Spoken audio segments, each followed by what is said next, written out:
Sejam bem-vindos ao Bem Temperado Podcast, onde a entrevista sempre tem pitadas de muita curiosidade e diversão. Eu sou o Marco Souza e hoje recebemos o psicólogo Norton Machado para falar sobre o Dezembro Vermelho, mês de conscientização sobre o HIV e outras doenças sexualmente transmissíveis. Norton, muito bem-vindo ao podcast. Muito obrigado, Marcos. Estou muito feliz de ter recebido esse convite, e especialmente nesse tema de que há alguns anos eu venho estudando, e agradecer primeiramente pela oportunidade, por esse espaço para falar sobre esse tema que é muito tabu, que a gente não vê costumeiramente falando, e às vezes a gente espera chegar um dezembro vermelho, um mês colorido, para a gente poder falar sobre esse assunto. Eu fico muito honrado pelo convite também. Podemos dizer que não precisaria ser um mês, né? Tem que ser o ano todo, né? O ano todo. Todas as campanhas, né? É o meu problema com o mês colorido. Tem que ser o mês todo. É o meu problema com o mês colorido, porque de fato a gente guarda, parece que assim, começa já lá desde setembro, né? Então em agosto não pode falar sobre suicídio, porque já vai chegar setembro, e setembro é amarelo, aí acaba o setembro, mudamos para outubro, aí outubro é rosa, aí acaba outubro, novembro, azul, vem dezembro, vermelho e o janeiro branco, que é o da saúde mental. Então a gente já percebe que temos um cuidado com saúde mental aumentando, porque temos 2 meses, o janeiro branco e o setembro amarelo. Mas o restante dos meses, eles ganham uma cor, mas às vezes não tem muita relevância nacional e campanhas voltadas para isso. E aí eu fico um pouco com essa sensação também que você trouxe, que é um mês. Então, assim, se é dezembro, a gente tem que falar sobre isso, mas janeiro a gente não vai falar mais, fevereiro a gente não fala mais, a gente espera dezembro chegar de novo, e aí eu entendo que tem uma importância, mas ao mesmo tempo tem uma limitação.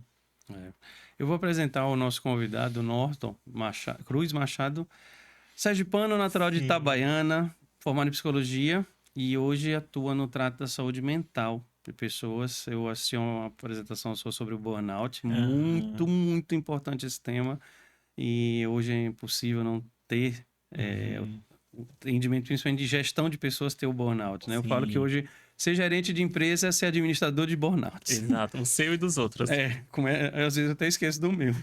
Mas para começar, Norton, o nosso papo, ele é muito significativo justamente por esse mês. E aí eu te pergunto, mentalmente, nós estamos mais ou menos preparados para ter o trato e conviver com HIV? Essa pergunta ela vai precisar definir um certo público também. Porque se for um público que já tenha contato com a internet, esse impacto vai ser um pouco diferente, porque se acessa o YouTube, se acessa o TikTok, a gente já vai ver mais pessoas falando sobre esse assunto sem muito tabu. Mas a gente já não tem isso para um público, por exemplo, que não esteja conectado com a internet, que seja um público que tenha mais idade, ou um público que não tenha um contato aberto com familiares, por exemplo, ou com amigos. Então, o impacto ele vai mudar de acordo com a quantidade de informação que você tem. Então, se a gente for ver uma sociedade que está muito conectada como a gente está, mas não é tema tabu que a gente se conecta. Geralmente a gente quer fofoca, quer o choque, quer o sensacionalismo, quer o meme, quer o riso. Mas às vezes falar sobre saúde é um tema que a gente vai deixando para depois. E aí muitas vezes tem essa divisão, que é da prevenção e também do tratamento, que são duas coisas diferentes, né? O impacto na saúde mental, quando se tem um diagnóstico confirmado, ele muda, mas eu imagino que hoje ele seja diminuído pela quantidade de pessoas na internet que estão falando sobre o assunto, né? Que estão dando suas caras, que estão entregando suas histórias, seus corpos. Então isso já tem mudado o interesse e também o impacto na saúde mental das pessoas com o diagnóstico confirmado. Vamos começar um pouco sobre a sua trajetória profissional, né? Você, formação de psicólogo, aí normalmente tem aquela linha tradicional de psicologia, e aí você tem um foco muito mais nessa questão da temática HIV e a temática das ISTs. Como você chegou a isso? É muito estudado, uma coisa, você está fora da bolha da psicologia? Um pouco fora da bolha, posso dizer, mas ainda bem que você tá sentado, que a gente tem tempo pra gente poder falar dessa história, né? Começou mais ou menos quando eu tava assistindo uma youtuber chamada Jujut, e aí ela já não tá mais na internet, mas o canal dela segue. Ela não só publica novos vídeos, né? Mas tem os vídeos antigos. E ela fez uma entrevista com um rapaz chamado Gabriel Estrela. E ele falou sobre como era que foi o diagnóstico dele de HIV quando ele tinha 25 anos. E aí eu lembro que na época eu tava com 24 anos, hoje eu tenho 28, né? Então isso aconteceu 4 anos, não, era mais tempo, tem 6 anos, né? Que foi 2018. E aí ele falou sobre como foi o processo dele ter sido diagnosticado. E naquela época eu pensei, como é que será que as pessoas recebem esse diagnóstico? Que impacto a saúde mental tem? Será que tem psicólogo atuando aí ou não? Então já comecei com essa ideia porque eu me conectei com essa história. E aí foi quando eu vim aqui. Isso eu tava no México, que eu tava no intercâmbio no México nessa época, que teve esse vídeo. E aí quando eu voltei, já era na minha época de estágio na psicologia, aqui. E aí a gente faz os estágios na clínica e uns estágios em instituições. E aí nesse estágio em instituição, eu fui no CEMAR, que é o Centro de Especialidades Médicas aqui de Aracaju. E eu cheguei lá para psicóloga, o nome dela é Marisa, inclusive, vou dar um beijo para ela, que eu disse: tem psicólogo aqui? Recebe estagiário aqui? Que eu queria conhecer como era que funcionava o serviço. E aí ela disse: não tem. Aí eu disse: mas se não tem, eu posso ser o primeiro? Se não tem ainda, eu posso chegar aqui? Aí ela disse: eu nunca recebi ninguém, eu meio que não vou saber direito como te direcionar, mas se você quer, vamos fazer. E a esqueça também é uma história que combina muito comigo, né? Se não tem pra mim, eu vou encontrar meu lugar. E assim foi. E aí eu fui descobrindo como era que funcionava o trabalho da instituição, o trabalho de orientação, de prevenção, de tratamento, como era que aquilo tudo funcionava durante um ano. Tanto é que depois que encerrou o meu estágio, não teve renovação, as pessoas não tiveram esse interesse. E aí, desde aquela época, eu já pesquisava sobre diversidade de gênero e sexualidade.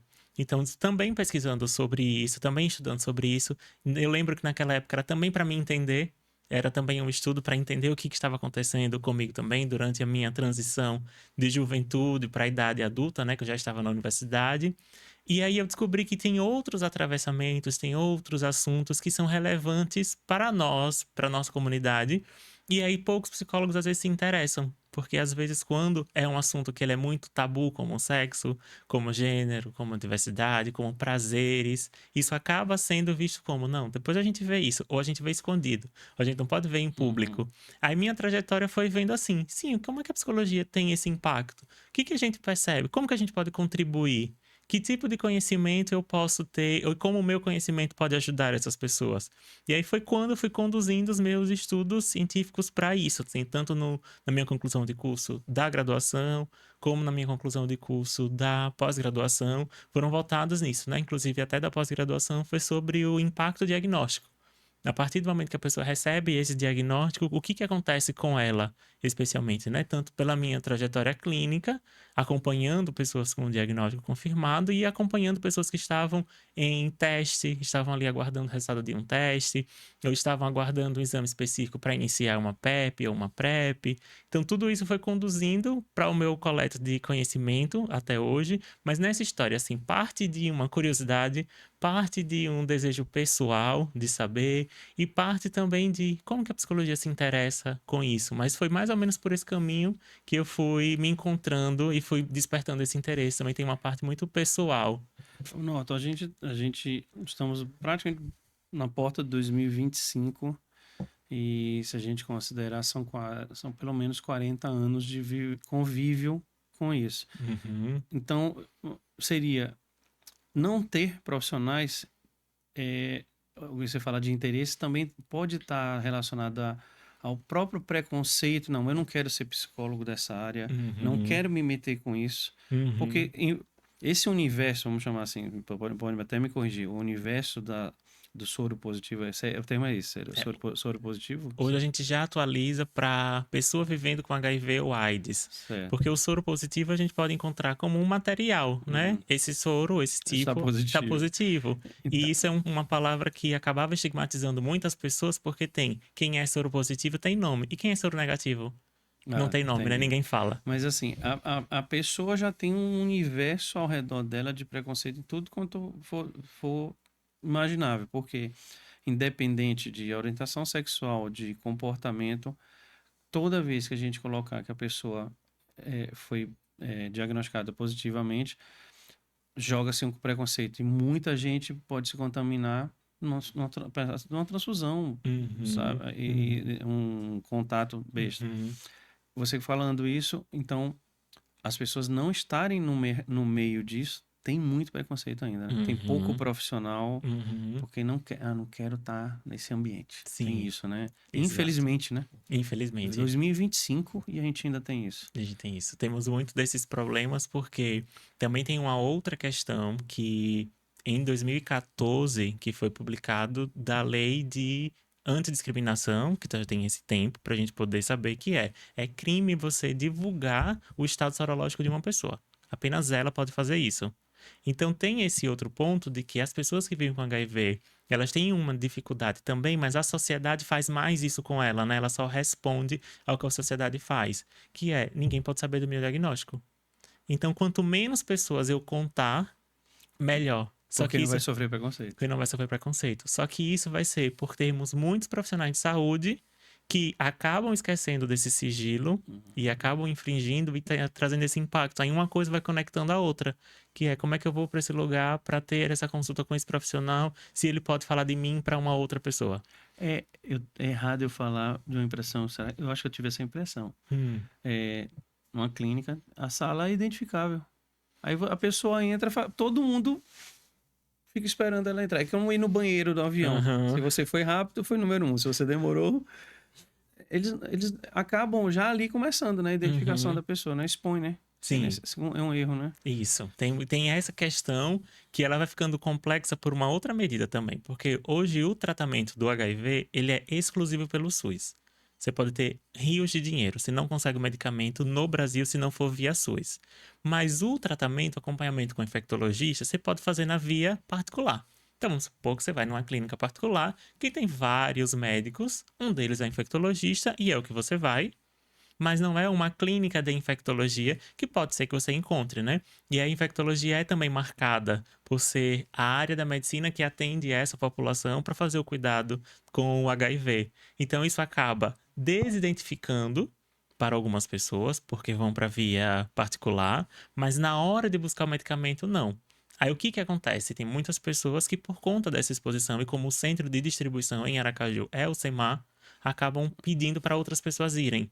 Então elas pegam uma receita de uma outra pessoa, vão lá e tem uma autorização para outra pessoa pegar o medicamento para diminuir a exposição. Como você pode pegar também em outros lugares do Brasil, você pode fazer essa receita em trânsito, né? Essa dispensa em trânsito, uma autorização especial para você pegar em outro estado Que ninguém lhe conhece lá. que ninguém conheça, teoricamente, né? Que ninguém vai te conhecer, pode pegar. E aí vão pensar, mas por que faz uma pessoa? O que será que faz uma pessoa ter esse tipo de custo e esse trabalho para não ser identificado por uma infecção que qualquer ser humano pode ter. É. Então a gente precisa avançar, inclusive, de ter mais profissionais falando sobre, que geralmente é suportar também aquela dúvida de se ele está falando sobre isso, será porque que ele tem também ou não? Então isso surge como um medo de, será que se eu for nesse lugar eu vou encontrar alguém? Porque esse lugar não é exclusivo para mim. Será que essas pessoas podem estar na dúvida se eu tenho ou não? Porque para quem não foi no SEMAR, não conhece, lá é para pessoas que foram testadas, que estão querendo se testar, que estão querendo fazer o acompanhamento e que já estão tratando. Só que você não sabe quem é quem, porque é um centro e a especialidade vai estar ali para você e também estar lá. Então parte também desse preconceito que é, eu posso ser visto e eu também posso ver. E à medida de que eu posso ser visto, o que será que vão saber de mim? Então a gente ainda tem um assunto que ele é muito tabu, porque a gente não está falando de uma infecção do tipo gripe. Ah, Marco tá gripado. Poxa, que pena que Marco gripou, daqui a pouco ele melhora. Geralmente é, poxa, Marco descobriu que tá com HIV. Eita, como Aí já foi? O que faz aconteceu? começam uma série de julgamentos, né? Exatamente. Eu vou chegar nesse ponto, Ah, então que é já, onde vai já chegar tô. na pessoa em si, Aham. no indivíduo. Mas você falou do SEMAR. Como é que está o cenário do HIV e das doenças sexualmente transmissíveis dentro de Sergipe? A gente está, não vou chamar controlada, mas a divulgação da prevenção, dos cuidados, o acolhimento, o tratamento. Como é que a gente está nesse cenário? Uhum, pronto. A gente tem um cenário do Brasil, especificamente, que o Brasil ele é muito vanguarda no mundo para o tratamento. Apesar de durante alguns anos isso ter mudado um pouco, mas a gente tem muita tecnologia e temos esse tipo de tecnologia que é gratuita. Então a gente tem a distribuição dos preservativos, preservativo interno e externo, né? Que antigamente a gente falava de camisinha masculina, camisinha feminina, mas a gente amplia o termo, né? Preservativo interno, preservativo externo, lubrificantes em todas as unidades de saúde. A gente tem também naquelas TVs de espera de unidade de saúde, geralmente tem alguma coisa mencionando sobre a prevenção. Então, esse é um cenário. Só que fora do ambiente de saúde, a gente não tem mais nada. E vamos pensar assim, tanto para você, mas como para quem está nos ouvindo agora, lembrar qual foi a última propaganda que fizesse menção sobre prevenção ao HIV, que você lembra ter visto na TV. Não sei qual foi a última. Ou, sei lá, no Instagram, ou no TikTok. Qual foi a última vez que a gente viu? Então vai ficando, como você falou, tá no SEMAR. O trabalho de prevenção tá na unidade de saúde, tá na TV, na sala de espera, mas não tá público. A gente já não tem mais essas campanhas. Aí eu vou dizer, até tem, você pode até lembrar. Ah, Norton, até tem. Quando tem o São João No carnaval. e no Carnaval. Porque a gente só transa no São João É. e no Carnaval. Vai ter alguma coisa agora no Precaju? Teve. Porque também voltado pro Carnaval, né? Uma prévia carnavalesca. Mas é mais ou menos nesse assunto de que, eita, vamos falar um pouquinho mais sobre. Necessariamente não está ligado a aglomerações, né? Exato. São duas pessoas. É o mais, É, mais é, a princípio, a duas pessoas. princípio duas. Então não precisa ter a grande festa. Não. E às vezes o pessoal na festa não tá nem ligando para isso. Uhum. Eu vou fazer até uma crítica, Norton, Sim. porque eu acho que nós ainda temos nós estamos aqui no ambiente de YouTube, Uhum. de internet, de streaming. Mas a TV em si, quando eu entrevistei aqui uma apresentadora, a Vivian, ela disse, a TV não vai conseguir acabar. Ninguém vai conseguir acabar com a TV, mesmo com todos os streams. Uhum. E assim, eu pelo menos não me recordo, você pode me corrigir. Como seria tão bom a gente pegar um universo de uma novela Uhum. e criar um personagem central Uhum. que é vou chamar, não é um problema, mas é uma realidade da sociedade e fazer, vamos mostrar como foi Uhum. a descoberta, o diagnóstico, o pós e principalmente a vida lá fora. Existe vida lá Uhum. fora. Todo mundo acha, não, pô, recebi o diagnóstico, não, minha vida acabou. Hoje a gente tem, acho que o maior exemplo, não sei, é qual é o nome dele? O Magic Johnson. Há Uhum. quantos anos, décadas ele tá aí, Uhum. grandão, forte. Uhum. A vida não acabou. Tratou certo. Tinha aquela imagem, né? Vamos falar um pouco vamos falar um pouco dos termos antigos, porque Sim. para as pessoas dizerem que isso acabou. É. Tinha a imagem do aidético, Aham. dessa grossura, Uhum. pálido. Não, hoje eu posso estar com uma pessoa do mesmo restaurante, Uhum. ela tá até mais saudável do que eu. Isso. Inclusive Treinando na academia mais saudável do que eu. Inclusive a pessoa que fez a sua comida no restaurante. Quentinha, que lá não encosta em nada, Não. Isso. não usa roupa, não entra no mesmo ambiente. Isso acabou, não existe. É. E acredito que a mídia, e hoje a gente tem esse papel muito importante, que é poder transformar. Tem uma campanha de algumas pessoas influenciadores digital, relacionados da área, que eles recriaram aquela capa fatídica do Cazuza, né? Que é um ídolo, morre e adoece em praça pública, né? Então a foto do Cazuza que virou um retrato da AIDS para muitas gerações. Então parecia que, quase que naquele momento, e isso é muito curioso, Marco, não é uma violação de sigilo, mas é muito curiosa a ideia da pessoa que recebe um diagnóstico naquela hora, que esteja na sua frente, talvez isso não vá acontecer contigo, mas naquela hora parece que a imagem que se conecta com ela é que o próximo destino dela é aquele.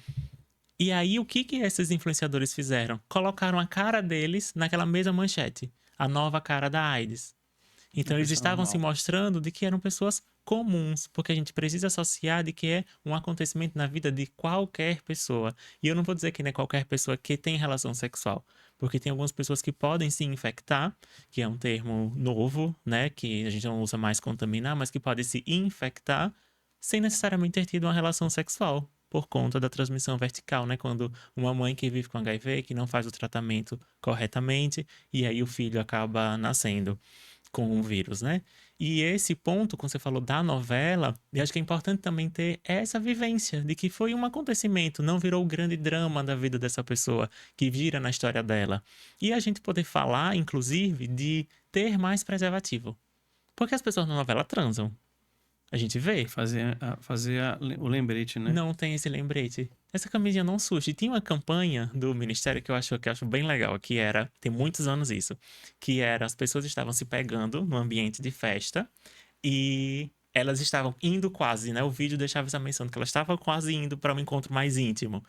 E aí vinha bem assim, isso não vai acontecer. Aí era uma fadinha chegando com a camisinha segurando até o ambiente. Isso não vai acontecer. Aí depois remontava essa mesma cena que uma das pessoas estava com o preservativo no bolso. E agora isso pode acontecer, porque a fadinha não vai chegar com preservativo. Mas se você tiver com o seu, você pode utilizar. E tem uma outra campanha que ela ficou muito famosa e acho que ela precisava ser veiculada de novo, que era E era uma mão com uma aliança, e era mais ou menos assim com o dedo. E aí dizia bem assim: isso não protege de HIV. E aí era uma mesma mão, sem aliança, só que com o dedo com o preservativo coberto. Que dizia isso protege. Porque ainda havia uma menção de se você tem um relacionamento monogâmico, fixo, exclusivo, o HIV não vai chegar na sua vida. E a gente já sabe que não, a história e os dados científicos não mostram isso. Então, acho que precisa ser veiculado com a história positiva e precisa ser demonstrado mais estratégias de prevenção. Além da presença da camisinha, né? Porque é o que tem tecnologia mais simples, mais barata e mais acessível, mas ela não é mais a única. Então a gente já tem outros dispositivos de prevenção de que o grande público, como a gente está falando da nível de TV, não sabe. E a TV, no caso de novela, abusa, né? Uhum. É, todo... E às vezes até as séries. Eu posso ser criticado. Hum. Ah, existe uma série na Netflix chamada Elite. Ainda não assisti. E ela abusa, vamos chamar assim, de muita relação, muita troca de parceiros e você não vê a Uhum. menção. Uhum. Sim. Aí você tem uma Netflix, uma Uhum. série jovem, que são adolescentes, pré-adolescentes, 18, 17, 18 anos, mas não tem o aviso. Gente, isso que chega nessa pergunta que eu tinha deixado Uhum. para um outro bloco. Hum. Dá a impressão que as pessoas esqueceram que HIV existe, né? Dá. Dá mesmo. Dá impressão. Porque em que momento. Aí vamos remontar aqui. Em que momento é que as pessoas param o que é que elas estão fazendo e elas dizem assim: vou fazer um teste. Qual é a trajetória que essa pessoa chega? E é isso, a gente consegue estudar e identificar que é quando ela tem uma suspeita. Só que geralmente quando ela tem uma suspeita que ela não deu conta mais de ignorar. Porque às vezes ela teve uma suspeita e às vezes ela ignora e às vezes ela não ignora. Mas não tem um assunto frequente assim, você precisa ver seu colesterol, Marco. Você precisa ver como é que tá sua glicemia, Inclui nos exames, né? incluindo os exames. E aí quando é que acontece? Os médicos geralmente não pedem. Porque se pede, tá achando o quê? Aí vamos pensar, se for um homem cisgênero, heterossexual, que vai num consultório médico, e aí o médico ser bem assim, vamos incluir aqui, tem vida sexual ativa? Ah, tem, então vamos incluir aqui um teste de HIV? Não, faça isso não, não quero. Aí vai dizer, tá achando o quê, que eu sou viada? É a primeira pergunta. Primeira pergunta. Aí esse exame não vai ser feito. Então, quando é que esse exame vai ser feito? Aí vamos fazer essa divisão aqui.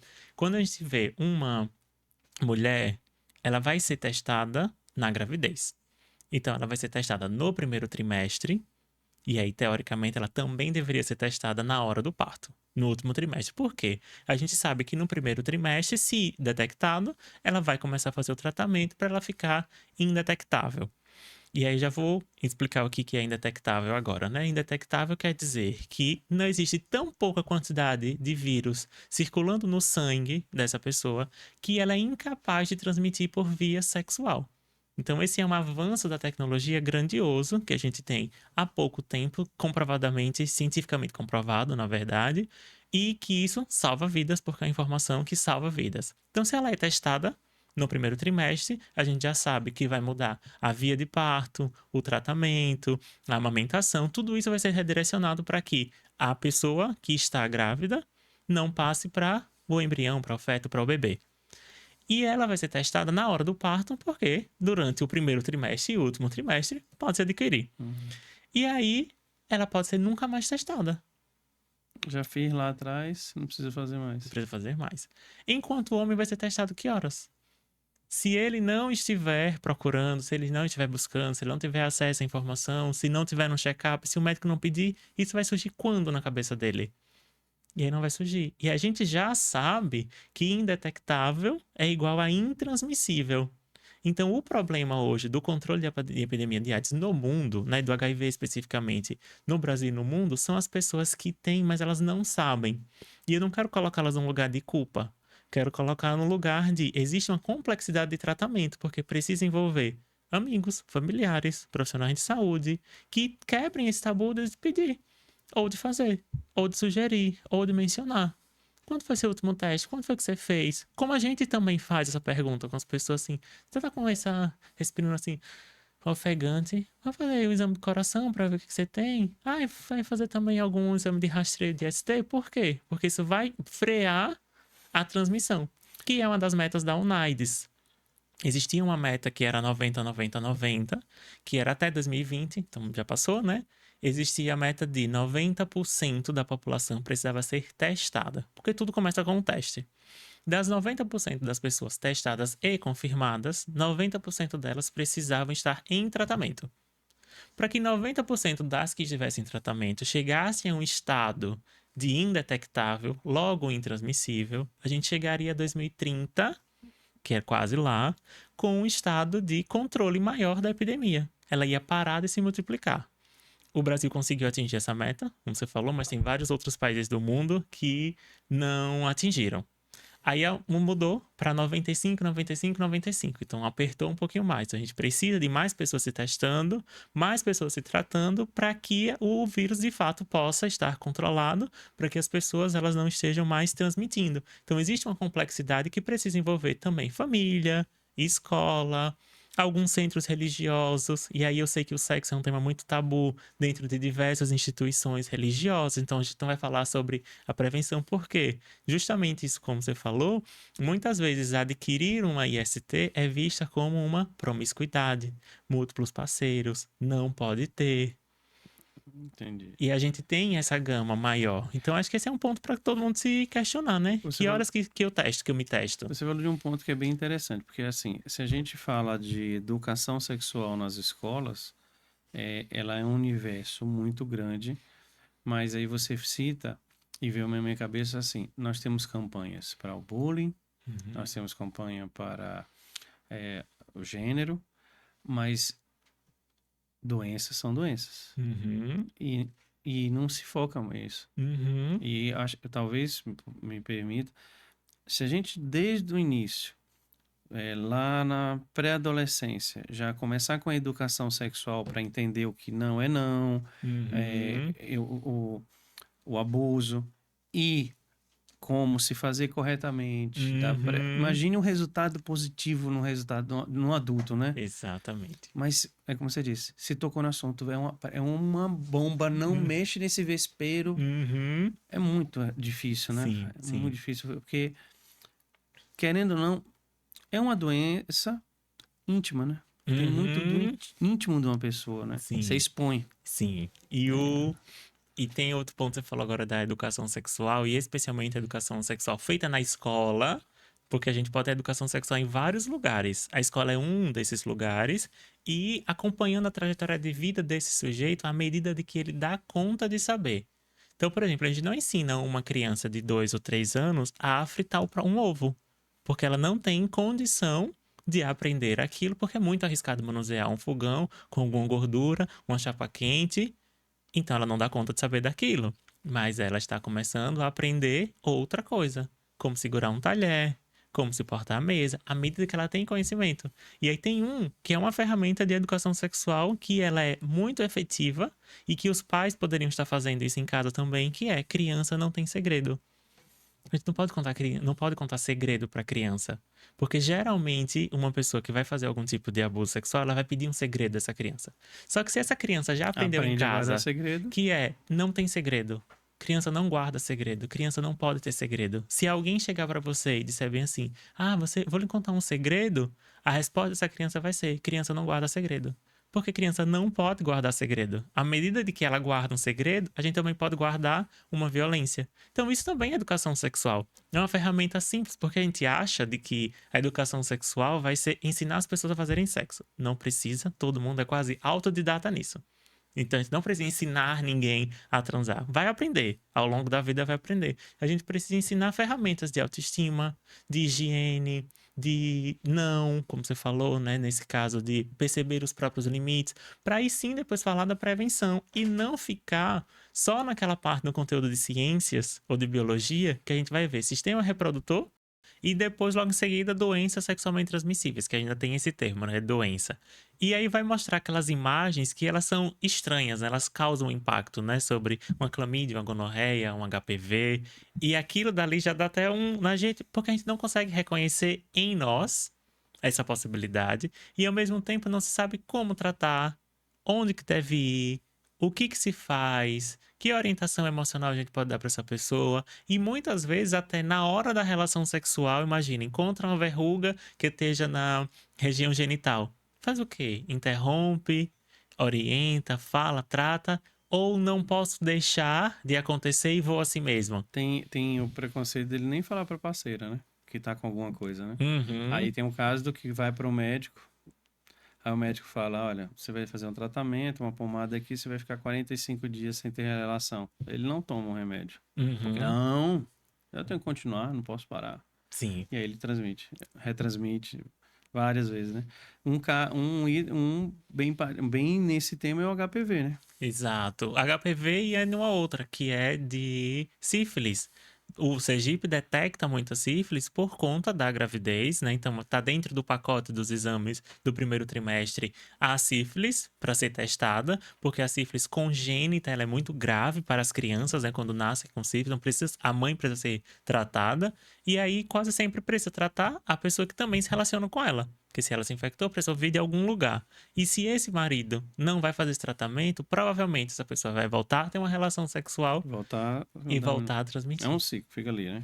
E aí por isso que a gente precisa ampliar o debate, justamente para orientar as pessoas onde que elas devem buscar o tratamento, para que elas consigam detectar nelas, saber de como é que surge e saber como que trata. Então, saber que tem tratamento gratuito disponível no SUS, onde é que elas devem buscar, nesse caso, uma via que é um pouco mais rápida, né, que seja na unidade básica de saúde, mas aqui em Aracaju a gente tem o CEMAR, o Centro de Referência, de Centro de Especialidades Médicas de Aracaju, mas dentro do CEMAR não é só isso, né? Tem outras especialidades médicas, mas a da infectologia e das ISTs, elas estão lá no SEMAR. Então, esse é um cuidado que a gente também pode ter e precisa ser ampliado. E eu acho que não precisa ser só da imagem, porque causa um pouco disso, não vou nem ver isso daqui. Mas ser assim, se você tem uma verruga, se você tem uma ferida, se você tem uma mancha, não confunda a mancha, a lesão, por exemplo, da sífilis, que surge espontaneamente, geralmente entre 9 a 10 dias depois do primeiro contato, e desaparece. Então não ignore esse surgimento, esse desaparecimento. Ou às vezes vem num período pós-depilação, que às vezes os primeiros pelinhos começam a surgir e podem inflamar, Aí inflama e pensa que é. e a pessoa acha que é da E depilação. muitos vão para o autotratamento porque não querem ir no médico, né? Vai Uhum, para a internet, o doutor Google, sim, né? Aí chega na farmácia, compra qualquer coisa, faz o tratamento errado, piora, não sim, resolve. Norton, você falou muito do SEMAR, né? sim. Você estudando isso, pesquisando, nós estamos, no Brasil, somos privilegiados em ter um tratamento de saúde pública pelo Estado e Uhum. de acesso público, gratuito, né? Nos E é outros exclusivo. países, Não. esqueça. E é Só exclusivo. dinheiro, Só só com dinheiro. dinheiro. E aí você vai ter, Marco, a nível mundial, a história vai ficando mais chocante. Por quê? Primeiro que tem países que é proibido a entrada de pessoas que vivem com HIV. Alguns países não permitem a entrada. Outros países não permitem a permanência. Se você é uma pessoa que vive com HIV, você pode até entrar, mas você não pode morar, você não pode ficar ali. E tem outros países de que o tratamento não é pelo SUS, o tratamento é pago. Os Estados Unidos é um desses, né? Porque a saúde de lá não é pública, né? É privada. E às vezes vai se custar muito dinheiro. Só que aí a gente precisa diferenciar de que o HIV é o vírus da imunodeficiência humana. Então é o vírus que vai causar a doença, que é a AIDS, que é a síndrome da imunodeficiência adquirida. Que as pessoas não morrem disso, ela morre de uma doença porque o nosso organismo não consegue combater a doença. Então a E- gripe Uhum, mata. sim. E esse, o agravamento dessa gripe vai matar essa pessoa quando ela já está fragilizada, quando o sistema imune dela já está fragilizado. E aí o que acontece? As pessoas elas têm uma sobrevida entre a detecção do HIV até o estágio de AIDS, geralmente leva-se em torno de 10 anos. Então, é inadmissível que a gente tenha em 2024, finalzinho de 2024, alguém ainda morrendo de AIDS, porque a gente já tem tecnologia para testar, a gente tem tecnologia para informar, temos tecnologia para tratar. E tá acontecendo o quê? O que que tá faltando? Temos distribuição pública de preservativos, de tudo, e as pessoas. E onde é que estamos errando? Sabe assim, essa é uma parte. Por isso que onde é que estamos errando? Porque isso faz parte da nossa vida. Isso está acontecendo agora também. E a gente não deve admitir de que existam pessoas morrendo por AIDS nesse tempo, porque a gente já tem tratamento. Quando foi lá no início da década de 80, que as pessoas já descobriam no estado de AIDS, os primeiros casos já foram de AIDS porque não tinha tratamento.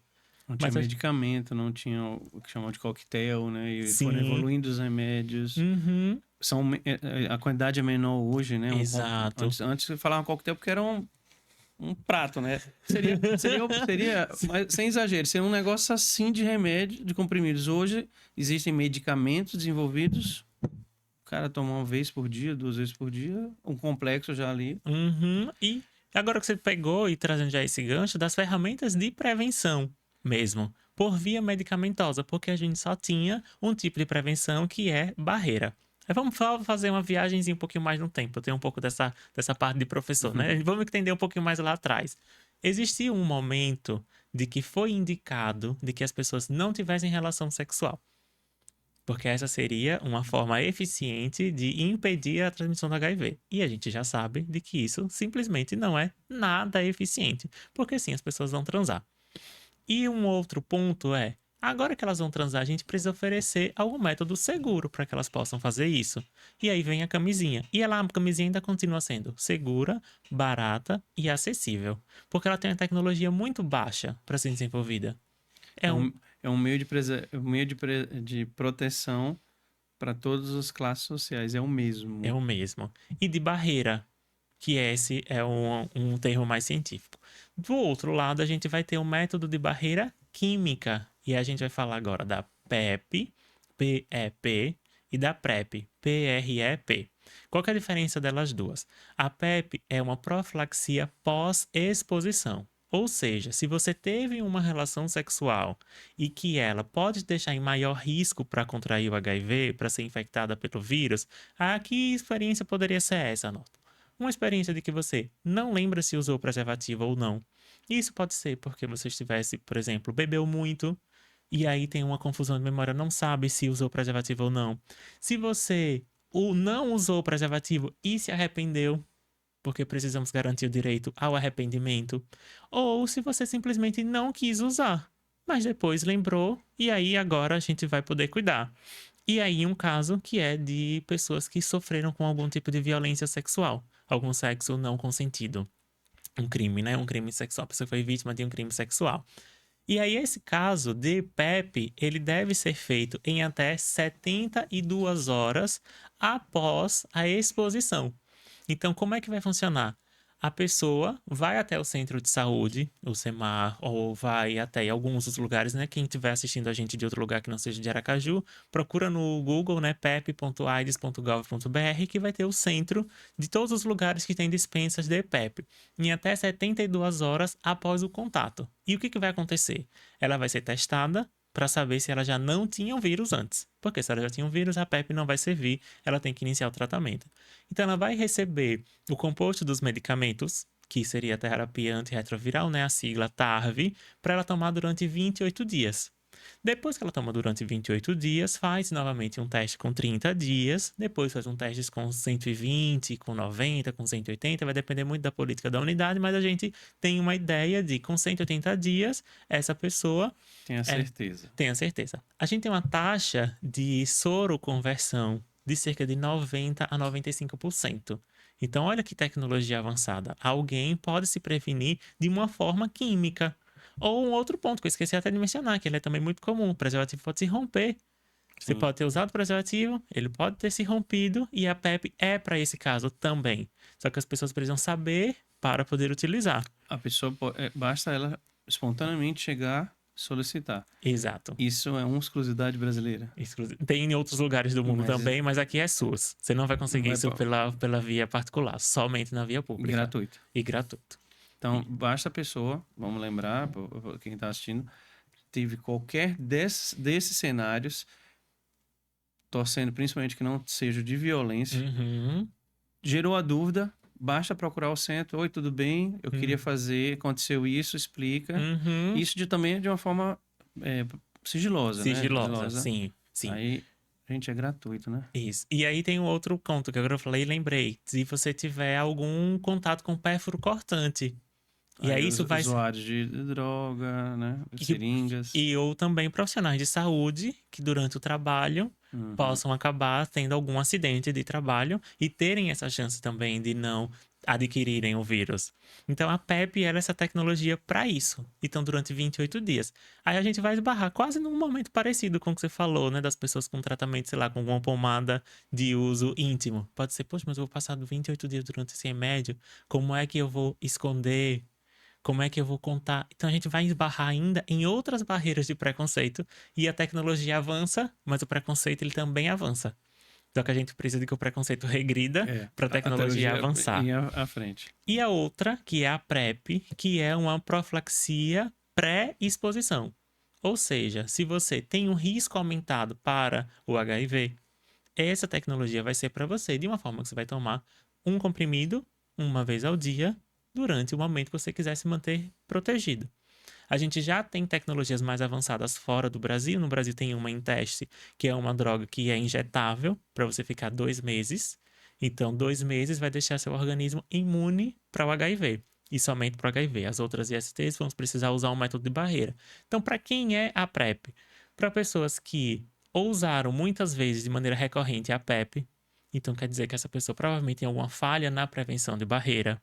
Pode ser também para profissionais do sexo, porque o sexo ele também é uma mercadoria, a gente não pode esquecer de que em um recurso de muita privação de dinheiro, o sexo ele é uma possibilidade.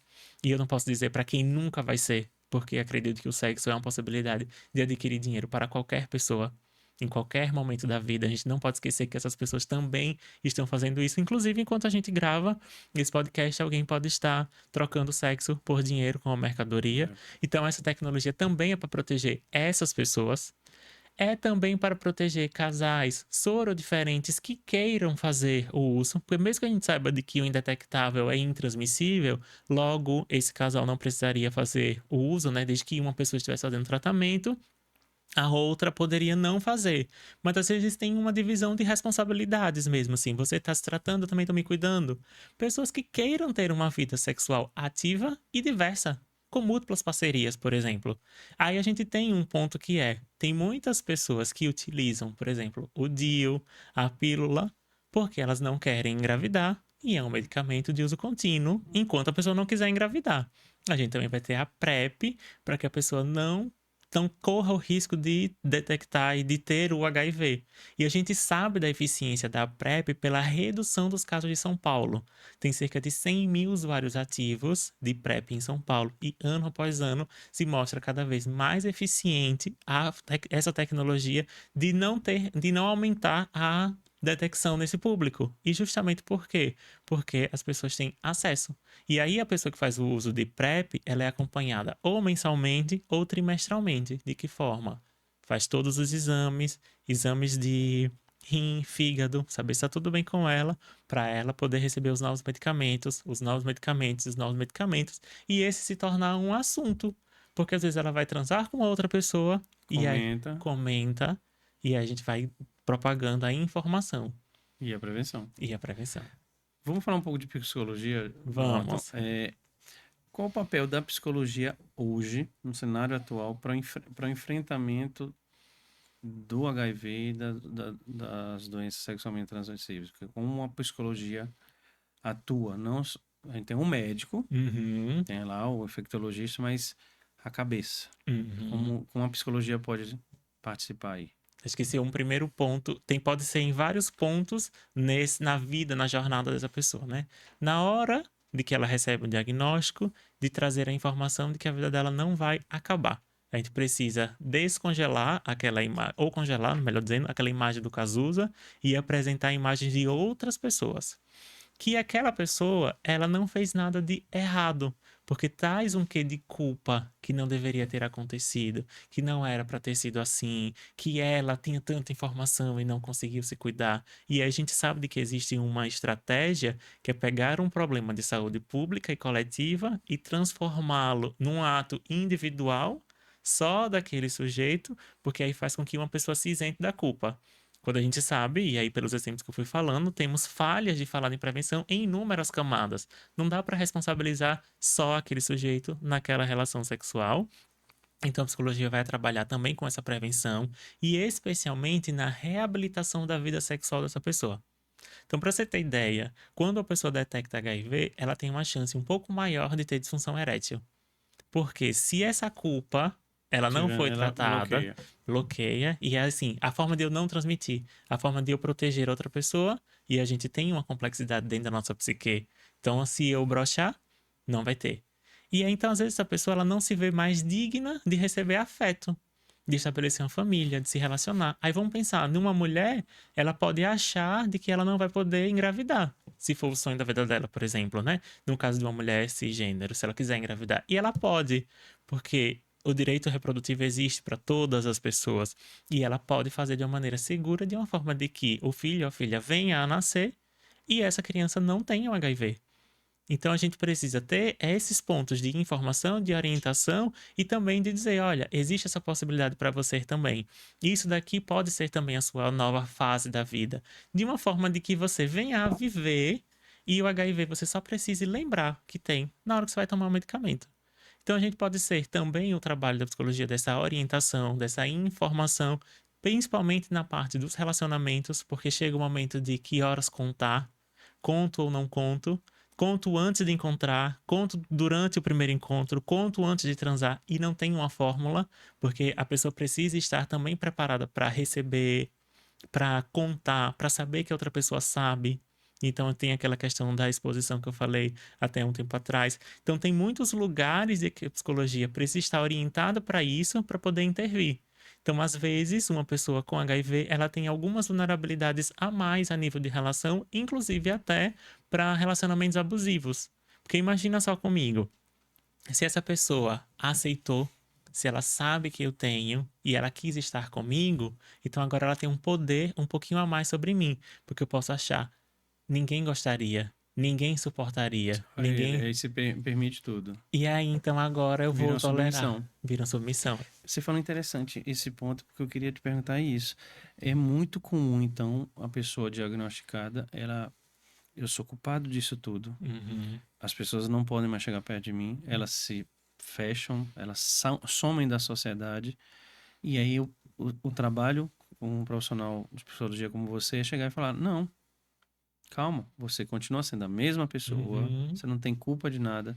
É importante essa mensagem porque ninguém tem que ter que se sentir culpado. Pode ter acontecido. Às vezes você pode ter, como você falou, né?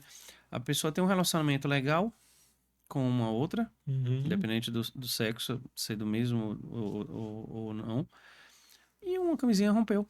uhum, E aí? Você não teve o controle sobre aquilo. E por que você.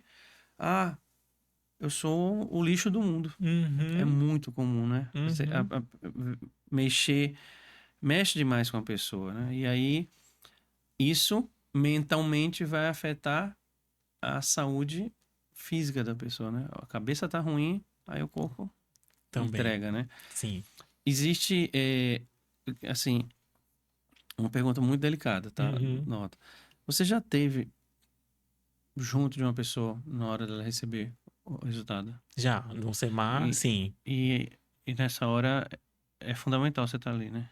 E tem esse ponto. E aí essa resposta, ela é também um pouquinho mais complexa, que esse era um dos pontos do meu interesse na minha escrita de TCC da pós-graduação. Porque eu estava curioso para identificar que fenômenos psicológicos surgem na cabeça dessa pessoa na hora que ela recebe o diagnóstico. Então, antes de presenciar, eu imaginava de que aquela pessoa ali, por exemplo, poderia ter uma vulnerabilidade muito maior para cometer um suicídio, por exemplo, né? Seria assim, minha vida acabou, então agora só resta exterminar com minha própria vida. E a gente percebe de que não é sempre assim. Pode ter esses casos, e aí esse suporte psicológico ele é fundamental, mas existem as pessoas que elas já estão semi-preparadas porque elas já vão para o teste com alguma certa suspeita. Elas já vão com o teste sabendo assim, poxa, mas teve aquela relação que eu não me protegi, teve aquela outra também que eu não protegi, teve aquela outra, teve aquele momento. Tem às vezes pessoas que vão por uma gripe recorrente que nunca sara, uma dor de garganta que nunca sara e já tomou antibiótico, começou a ter uma perda de peso, então que já seria um estágio mais próximo de uma AIDS que ela vai para lá e de alguma forma ela já começa a se preparar com aquilo também. E aí tem as pessoas, e aí eu acho fundamental, quando se vai fazer com esse tipo de suspeita, ter algum canal de suporte, um amigo, um primo, um Familiar. parente, um familiar, para estar ali junto daquela pessoa. E aí existe também essa revelação já direta de que não transmite pelo beijo, não transmite por tocar a mão, não transmite nem por relação sexual, desde que a pessoa esteja indetectável há mais de 6 meses. Então a gente precisa ter essa informação. Então, em algum momento de que a AIDS foi uma sentença de morte, e é o ponto que choca, Marco, É. nesse estágio, é porque parece que isso não mudou. Mesmo 42 anos depois, parece que ainda essa sentença de morte vai ser. Não é assim, pronto, mas agora a gente já tem o medicamento. Você já vai sair daqui, você vai fazer seus exames, você vai receber seu medicamento, você vai continuar fazendo tratamento de maneira contínua. Hoje existem várias deficiências dentro do sistema que a gente estava falando aqui. Precisamos valorizar e fortalecer o SUS, porque às vezes existe demora na consulta com o médico, às vezes a dispensa do medicamento não é trimestral, às vezes é mensal. Então, aquele constrangimento ou aquela questão que algumas pessoas podem passar 4 vezes ao ano, agora ela vai passar uma vez ao mês. Tem pessoas que recebem para isso, né? Mesmo que não seja uma prática legalizada, mas de autorizar para pegar uma receita. Então, tem todas as outras complexidades. Existem também casos de pessoas que sejam muito pobres. Então, às vezes, ela vai precisar se deslocar de um interior, porque a gente também precisa realmentar isso, ou melhor, precisamos falar sobre isso aqui também em Sergipe, porque o centro de distribuição sendo em Aracaju, quem mora em Canindé de São Francisco, vem como? Porque a pessoa ela tá saudável. Como é que ela vai pegar o carro da prefeitura? Você vai fazer o quê em Aracaju? Vou no médico, não está sentindo. Eita, aí. Entende? Então a gente também precisa pensar nessa outra capilarização do SUS. Então é mais complexo, a sociedade precisa também estar junto, porque a gente também precisa ter esse assunto sendo debatido da maneira como a gente está falando agora, de que não precisamos ter medo.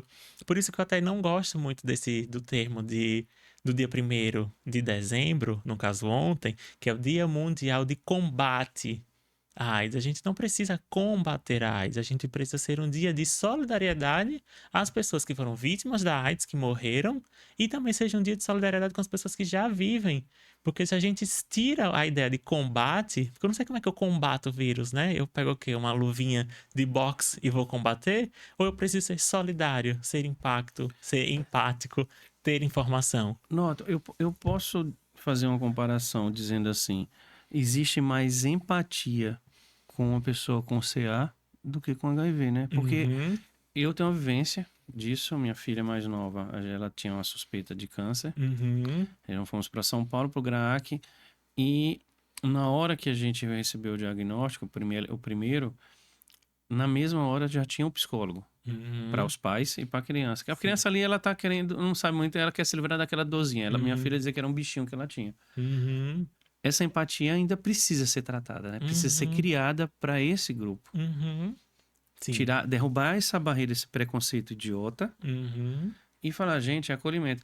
Acontece isso naquele momento diagnóstico, eu puxei um pouquinho, quando você falava, que você falou do acolhimento, do familiar, ali, já mostrar, dar um abraço, falar, vida que segue, uhum, o mundo não acabou, sim, você não está sentenciado. sim, Porque com câncer ninguém fala assim, não, você tá morto, vai morrer. Não, você fala, vamos tratar, vai dar tudo certo, vai fazer uma químio, você vai ficar bom.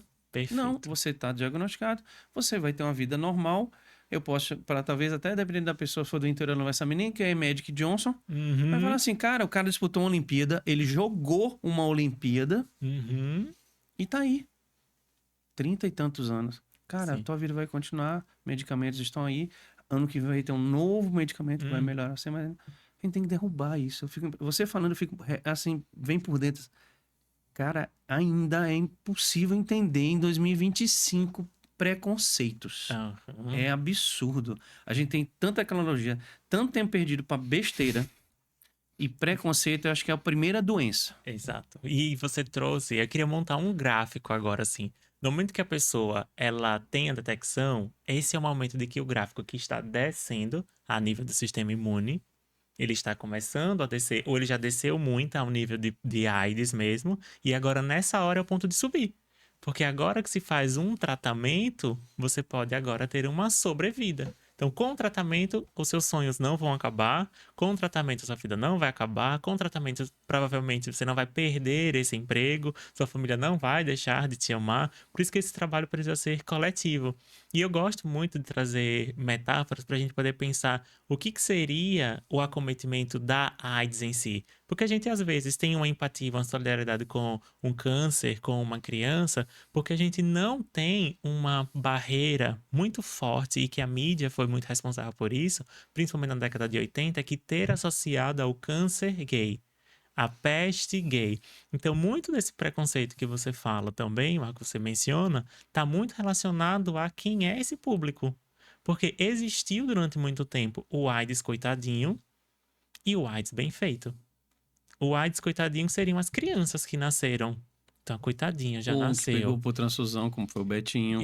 Coitado. Foi uma transfusão de sangue de uma pessoa que estava fazendo tratamento de hemofílico, né? Ele era... Hemofília. E aí, se for uma pessoa que homossexual, que teve uma relação desprotegida, bem feito, tava procurando. É, Então, essa é uma diferença que a gente precisa ter, e aí é um ponto. Isso tem muito, tá bem no momento de que se descobriu. E aí eu quero também fazer um paralelo com a Covid-19, veja se vai fazer esse sentido. Quando surge essas primeiras 4 pessoas nos Estados Unidos que tinham uma doença que se assemelhava muito a uma pneumonia, mas que era incompatível com aquela idade, porque o sistema imune já não estava respondendo da forma como deveria responder. E aí surge uma nova doença. Os médicos começaram a detectar, existiu essa nova doença, que não se sabia o que era. Mas tinha uma coisa que era comum nesses 4 sujeitos: os 4 eram gays. Então ali começa a ter uma ideia de existe uma doença que afeta só essa camada da população que a gente não suporta. Naquela época, muito mais preconceito que a gente tem aproveitou hoje. a deixa, né? Imagina se hoje a gente tem uma doença. Olha como era a forma como o preconceito era tão pesado que fez com que as pessoas pudessem acreditar que existiria um câncer gay. Imagina agora se tem assim: essa doença só pega em flamenguista. Essa doença só pega em vascaíno. Não existe nenhuma doença que vai pegar só em uma pessoa por um time. Não que a homossexualidade seja um time, né? Mas só por essa camada da população. Tanto que pessoas que não são homossexuais também morreram. E Heterossexuais. E olha como isso foi se complexificando. Vem essas 4 pessoas, foram testadas, levou-se muito tempo para que o Luc Montagnier e a sua equipe, né, no hospital, no Instituto Pasteur, na França, para fazer a codificação da genética do HIV, que na Covid-19 foi em questão de semanas, né, o mundo inteiro se uniu contra isso, e a gente tem esse paralelo muito forte. O HIV era para gay, a Covid era para qualquer pessoa. Deixa lá para eles e... Mas a gente não pode esquecer que durante a pandemia a gente disse em algum momento que era os mais velhos, mais vulneráveis fiquem em casa. O restante pode sair, pode ir pra rua, porque não vai pegar não, porque vai resistir. Não é bem assim. E não foi bem assim. Infelizmente não foi bem assim. Com o desdobramento do tempo, foi assim. Mas essa doença é de gay, gay tem que morrer mesmo. Essa doença é de pessoas que trabalham com sexo. Por que esse povo tá E fazendo pior, isso? né, que Promíscuos. alguns famosos que eram homossexuais tiveram. E aí, tá vendo? Porque a exposição dele era maior. Uhum. Fred Mercury, então, o próprio Cazuza, então, tá vendo? Aí, um famosão. Aí usa como exemplo negativo, né? E cria-se uma sentença, quase disse, se você é gay, seu futuro é esse aí também. Você não tá vendo? Aí, Que é a doença. aí vai dizendo, vire, que aí o teu caminho é esse. Aham. No mínimo vai ser isso pra você. E aí, olha agora um dado que era quando a gente tinha lá no começo dos anos 2000, mais ou menos, a gente tinha um caso de HIV, 30 casos, perdão, de HIV para homens, para um caso de uma mulher. E aí começou agora a dizer: opa, não transmite só para homens, não. Não transmite só para homossexual, não. Mulheres também podem ter. Pessoas bissexuais podem ter. Crianças podem nascer. Crianças que não têm nada a ver, que não fizeram nenhum tipo de escolha, que não deixaram de se prevenir, elas também podem ter. Aí a gente começou a olhar justamente para esse ponto, né? O AIDS coitadinho e o AIDS bem feito. E agora a gente tem uma taxa de detecção de que é 1,6 homem para uma mulher. Então a gente já não pode mais dizer de que é uma doença de gay, peste gay, E porque eu nada posso de gay. dizer que seria uma mulher que tem uma relação lésbica, vai transmitir para outra mulher. Então, mulher transmite para mulher, homem transmite para homem, homossexual transmite para homossexual. Então, não é exclusivo. Não é exclusivo. Não é exclusivo. Nesse caso da transmissão sexual entre 2 mulheres, vamos pensar em 2 mulheres com vulva, a taxa de detecção ainda não foi identificada uma transmissão desse sentido, vulva com vulva. Por quê? Aí vamos montar até para ajudar as pessoas a entenderem a prevenção. Existem 3 caminhos para ter uma infecção, uma transmissão de qualquer doença. Primeiro precisa ter o agente patógeno, uma via de transmissão e uma porta de entrada. Esse é um ponto. Então, se eu estou gripado e eu espirro, isso vai acontecer, porque eu estou com vírus. O meu espirro vai ser a minha via de transmissão e você vai receber porque você está respirando aqui nesse mesmo lugar no estúdio comigo. Se for no caso do HIV, uma pessoa precisa ter o vírus, precisa ter uma via de transmissão que pode ser o sangue, o leite materno ou o sêmen e uma porta de entrada. Com um sexo entre 2 mulheres, entre vulvas, a gente pode ter até a presença do vírus entre uma delas, mas dificilmente a gente vai ter uma via de transmissão. Os acessórios podem ajudar a fazer Porque a transmissão? aí vai precisar do contato com o sangue. Aí pode ocorrer, pode né? acontecer. Muito agitado Aí acabar pode, acontecendo. e aí pode ser por um caso de menstruação, por exemplo. Então a gente tem uma taxa de detecção muito baixa. Não quer dizer que não transmita, mas transmite. Mas pode acontecer. Então não é exclusivo. Não é É exclusivo. bater na tecla. Não é exclusivo de uma Qualquer pessoa comunidade. pode ter. Mas aí entra. É uma pergunta. Quais são os principais grupos que são mais detectados? Existem? Uhum. Ou nivelado, vamos dizer assim? Não, Tem existem, grupos? existem. E aí é importante até essa pergunta para a gente esquecer a ideia de que existe grupo de risco. Porque antes era assim, se você é gay, você faz parte de um grupo de risco. E a pessoa pode ser gay, monogâmica, preventiva e não ter. Não ter. E aí? E a gente não tem um grupo de risco. Hoje o que a gente sabe é que existem populações chaves. A gente deixa de falar de grupo de risco e passa a falar de vulnerabilidades. Temos uma vulnerabilidade maior para termos qualquer doença. Então, assim, ser um homem obeso aumenta a sua vulnerabilidade para doenças cardíacas. Você não é um grupo de risco porque você é um homem obeso, mas você tem uma vulnerabilidade maior, porque alguma condição te vulnerabiliza. E vamos pensar quais são os grupos e quais são as populações chaves para controle da epidemia, que é o termo de que a UNAIDS recomenda, né? População chave para controle da epidemia. Ainda os homens que fazem sexo com homens e os homens gays. Aí vamos fazer só um pouco dessa diferenciação, porque existem homens que fazem sexo com homens por trabalho, por uma via sexual. Não necessariamente ele vai ser gay. Existem homens bissexuais, existem pessoas trans, travestis e existe pessoas que estão na prostituição. Esse é um grupo que vulnerabiliza, porque a profissão pode vulnerabilizar essa pessoa e ser gay ainda é uma condição de vulnerabilidade por conta do próprio ato sexual. Então, se for um contato entre pênis e ânus, existe uma chance de ter alguma microfissura ou algum sangramento, e isso pode vulnerabilizar aquele corpo por conta da prática sexual. E é importante falar do preservativo e também do lubrificante, e também ainda existe uma taxa de homens com HIV maior. Então, se homem transa com homem, se homem gay transa com homem gay, existe uma chance maior dele transar com uma pessoa que vive com HIV do que não.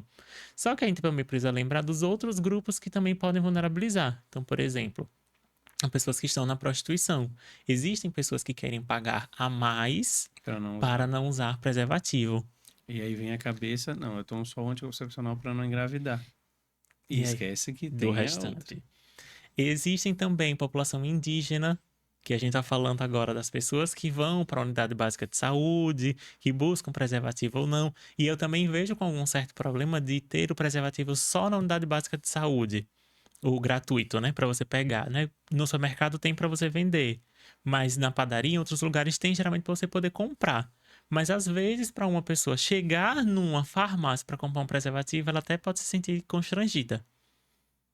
Então, imagina aí na unidade que tá ali na porta, né? Geralmente tá ali na recepção. E aí eu imagino, eu queria que o dispenser de preservativo fosse tipo o álcool em gel. Tem dentro do banheiro, Peguei lá, tem numa ninguém porta. viu. E aí eu acho o banheiro ótimo para se ter distribuições de preservativo. Festa. Acho que entrar numa festa, porque a festa pode ser um ambiente que venha a ser também distribuição de preservativo, porque a gente vai conseguir deixar a tecnologia ampla e conseguir esse controle em populações-chave. Para isso também precisa incluir a população indígena. Para isso também precisa incluir a população preta. Aí você pode falar, poxa, mas a gente não estava falando agora de que é uma doença para todas as pessoas? É, mas a gente sabe que a taxa de detecção de AIDS é muito maior na população preta que na população branca, porque existe muito racismo na saúde E existe essa outra dificuldade de acessar o serviço de saúde por uma questão de que é estresse de minoria. E aí esse conceito ele é mais amplo, mas para resumir aqui, o estresse de minoria é uma carga de estresse a mais que algumas pessoas têm para passar por situações cotidianas comuns. Vamos supor assim, que somos dois homens brancos, né? Eu gay e você hétero. A gente passou por uma carga de estresse para estar aqui nessa entrevista. Só que eu tenho uma carga de estresse um pouquinho maior por ser gay, porque eu vou ficar pensando, será que quando eu estiver atravessando a rua ninguém vai me xingar? Dizer bem assim, viado, boiola, ande como um homem. Que talvez isso não passe em 0 segundos na sua cabeça. Talvez é só se preocupar em o combustível tá caro, eu tenho que estacionar meu carro, deixei meu filho com quem? Me preocupei com a minha esposa. E você não tem essa carga a mais. E aí pode ser pouca, mas pode ser muita. Porque provavelmente, e eu, na minha própria condição, lido um pouco menos com isso porque eu tenho uma série de outros privilégios. Eu venho com meu próprio carro, eu não tenho esse contato com outras pessoas na rua, mas tem gente que não tá nessa mesma condição que a gente. E aí existe a população preta, que elas podem ser vistas também como marginais, não terem acesso ao dinheiro, ter dificuldade de chegar na saúde, de ser maltratado. E isso pode começar até antes. Eu vou lá para quê? Eu vou lá fazer o quê? Não é melhor ir naquela Uhum. farmácia, naquele farmacêutico, aquela pessoa que me passa uma injeção, que faz com que essas pessoas não vão buscar o centro de saúde. E não é pela pessoa, e eu acho que é importante esse conceito ficar claro. Não é a pessoa que se vulnerabiliza, ela que se torna vulnerável. É a sociedade que vulnerabiliza o indivíduo.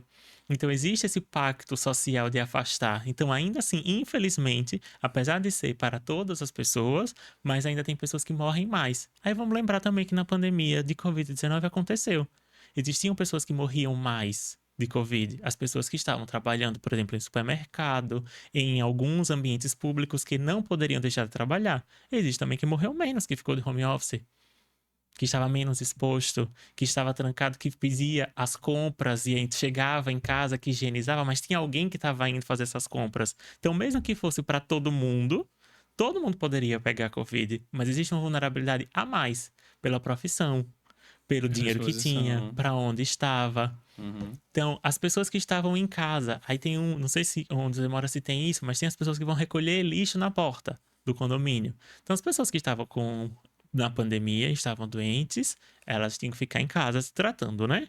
Sim. E o lixo dela Alguém tem que pegar. tem que pegar. E essa pessoa Tá exposto. está exposta. Então, é uma complexidade a mais. A gente tem não existe comportamento de risco, existem vulnerabilidades a mais, grupos prioritários para controle da epidemia. Por quê? Porque sabe que se detecta pouco naquele grupo, então se está detectando pouco, talvez a testagem está baixa, para a gente poder testar mais para poder ver se detecta pouco porque tem pouco ou se a gente está falhando na detecção. E como é que sabe que está falhando na detecção? Muita morte com AIDS. Se está morrendo muita gente com AIDS, que é um caso quase irreversível, porque o corpo não vai responder mais ao medicamento, então está falhando na prevenção. E a gente tem essa informação na população preta. Essa prevenção, você falou aqui de grupos mais expostos. Sim. Mas se a gente mudar o prisma para classes, Uhum. como a gente está distribuído nisso? Pronto. E existe esse ponto. Hoje a gente tem uma doença que no Brasil ela chega muito mais em Santos, pelo Porto, em São Paulo, e chega na região sul. Então a gente tinha uma doença que era vista como classes mais altas, porque a heroína é uma droga mais cara, que vinham por uma camada de população que tinha umas certas festas de aí vistas como orgia, como promiscuidade, e isso mudou completamente. Hoje a gente tem uma interiorização do vírus, chegou em todos os interiores, inclusive em tribos indígenas afastadas.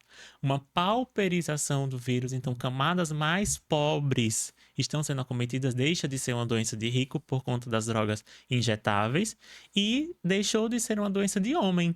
Porque existe uma feminilização de vírus também. Então, antes, quando a gente tinha um grupo que era conhecido como os 4Hs, né? Hemofílicos, heroinodependentes, homossexuais e haitianos, que era conhecida como essa doença HIV, a doença dos 4Hs, hoje a gente não consegue definir, porque chegou em todas as camadas da população.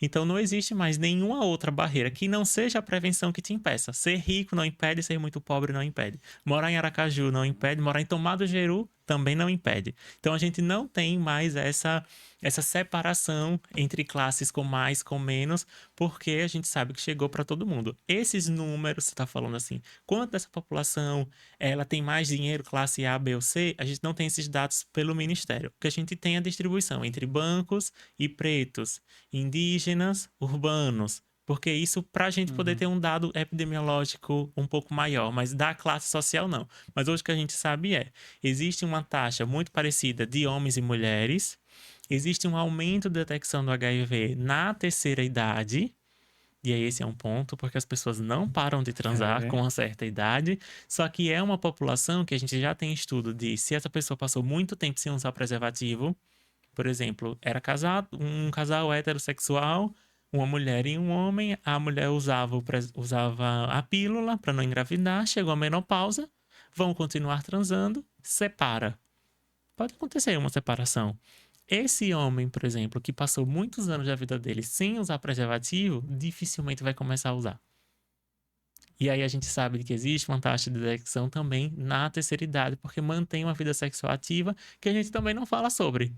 Não tem uma campanha que vai falar sobre pegar dois lá de cabelo branco, ó, e, e chegar ao é, preservativo. com os medicamentos, a terceira idade ainda faz brincadeira, né? Aham, faz. Mas uma coisa tem em comum, todos esses grupos, que eu acho. Você pode dizer falta de informação. Uhum, sim, É um problema, aí pega todo mundo, é todo independente do mundo. rico ou a classe, Uhum. faltou informação, Ah, tá exposto.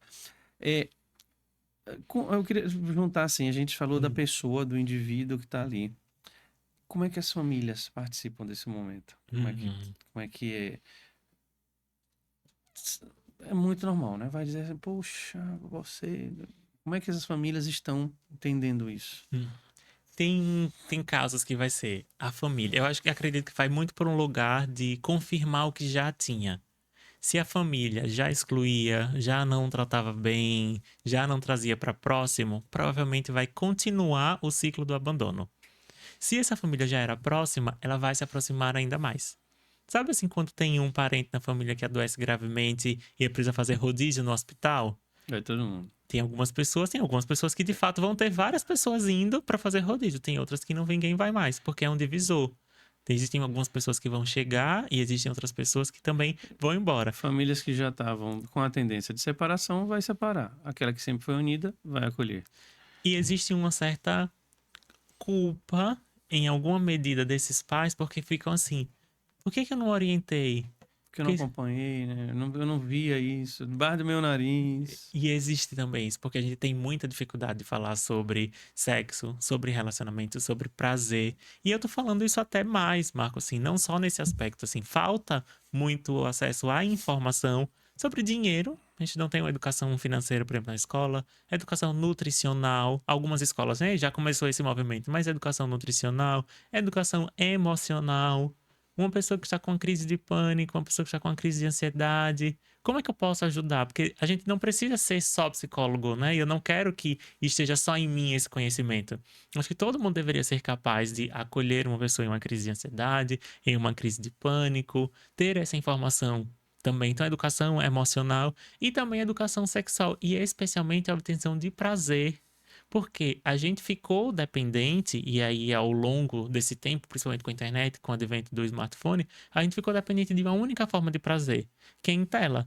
Se a pornografia, que tem vários problemas, está na tela, se é os jogos eletrônicos, está na tela, e especialmente agora, esse advento mais recente, desses tigrinhos e bets e plataformas da vida, porque também está na tela. Então a gente tem tido muita dificuldade de obter prazer fora da tela. E então, às vezes, a gente tem uma família afastada porque tá todo mundo também na própria tela. E aí vai dizer, mas tá com o seu celular na mão? Você não tá com o seu computador? Por que você não procurou isso? E uma certa culpa também de por que eu não informei? Porque a gente não fala sobre. Então a gente também precisa falar mais sobre, inclusive sobre prazer, sobre satisfação, sobre sonhos, sobre relações sexuais. Mas ainda assim, é um tabu gigante falar só saber de que os filhos, as filhas transam. Imagina só chegar e dizer bem assim: eu olhei sua bolsa e não achei preservativo, já botei 3 ali. Você tá indo pra festinha ali, ó, e tem esses dois aqui. Se precisar de mais, me avise. Eu vou te confidenciar uma coisa muito pessoal. Olha pra todo mundo, viu? Agora, eu tinha um professor de biologia, que ainda o bichinho tá aí atuante, chamado Almir Santana. Ah, sim, doutor E Almir. terceiro ano científico, todo mundo, 17 anos, a gente foi fazer uma excursão para Natal. O que que ele fez? Chamou os homens, Uhum. olha, a brincadeira, entregou preservativo para todo mundo. Uhum. Disse, olha, se vocês quiserem curtir, vão viajar, mas não abram mão disso aqui. Eu Uhum. tô falando isso de 92. Sim. Então, assim, fica marcado. Olha, uma pessoa que eu não foi meu pai. Não. Não foi meu pai. E hoje a gente pode fazer isso, né? Já de casa quebrar esse preconceito de conversar. Eu tenho uma filha que vai fazer 14 anos, então, Uhum. aquela barreira pai-filha. Mas Sim. assim, eu já conversei com ela. Olha, você tá indo pro shopping. Se alguém mexer com você, um menino mexer com você, procure o segurança, entre Uhum. numa loja, Uhum. liga para mim, como já aconteceu. Ela ligou para mim uma vez. Eu Sim. já ia buscar, ela ligou. Ter essa confiança de poder. Não sei se ela vai ter essa abertura de conversar comigo. Sim. Mas se um momento ela sentir que deva conversar, ela sabe que eu estou aberto a conversar. E a gente não tem isso. Não, eu não vou falar sobre esse assunto. E ele vai aprender aonde? Na rua. Não. Com os amigos mal orientados, tanto quanto eles, Uhum. ou os mal intencionados. Sim. E aí é fatídico a sair errado, né? E até deixaria como uma sugestão, tanto para quem tá vendo a gente, né, como para você numa conversa também com a filha, por exemplo, que é assim: eu vou acreditar sempre em você. Olha como essa frase muda. Não vai ter medo de falar, né? Se alguém mexeu com você, se você ficou constrangido, se você ficou com medo, se você ficou com medo de dizer não, eu vou acreditar sempre em você. Nunca que você me contar, vou acreditar em você. Porque muitas vezes as pessoas que são vítimas de algum abuso, de abuso sexual, um primeiro barreira que ela acha é: ninguém vai acreditar em mim. Porque como é que eu vou chegar e dizer bem assim: ah, pai, foi porque eu bebi muito e eu não lembro o que foi que aconteceu comigo, eu caí e eu não lembro se alguém transou comigo ou não. Porque às vezes essa barreira vai ser: meu pai vai me dizer assim: como assim, você é uma puta? Eu queria o quê? Pra ser uma É. safada? Mas se alguém, se antes você já disse: eu sempre vou acreditar em você. O que você me contar, eu vou acreditar em você. Se você fez alguma coisa que você se arrependeu, que você não tá se sentindo bem, que você tá culpada, eu vou acreditar em você, eu vou te ajudar. Porque às vezes vai ter a chance de ela chegar e dizer assim: eita, pai, transei e não usei o preservativo, preciso de uma pílula no dia seguinte, preciso pôr no ginecologista, preciso de uma PEP. E ela vai saber de que naquele momento A você vai família vai acreditar. acompanhar, vai apoiar e ela vai estar preparada. Isso me traz a próxima pergunta. Olha. É aí onde entra a saúde mental Uhum, para o tratamento? sim, Ela é, esse ela é fundamental, é né? fundamental. Existe exatamente porque a descoberta do HIV vulnerabiliza esse indivíduo para maiores transtornos de ansiedade e depressão. Assim como ser uma pessoa LGBT também aumenta essa vulnerabilidade pelo estresse de minoria, o racismo também, a deficiência também, porque é tudo aquilo que adiciona uma camada de estresse a mais para a condição daquele sujeito. Entende? Então, Uhum. assim, uma pessoa com deficiência que vai prestar uma entrevista de emprego, ela tem uma camada de estresse a mais. Hoje a gente tem vagas reservadas, né, para pessoas PCD, mas antes a gente não tinha. Então, existem essas camadas que vão aumentar essa vulnerabilidade. E quase sempre nós somos seres muito vulneráveis, né, Marco? A gente nasce sem saber direito, sem saber de onde viemos, para onde vamos, Até o que mesmo quem eu faremos, sou. até mesmo quem eu sou. E a gente está sempre querendo essa resposta. E existe um desejo da nossa humanidade, do jeito de ser, que é a garantia de ser amado.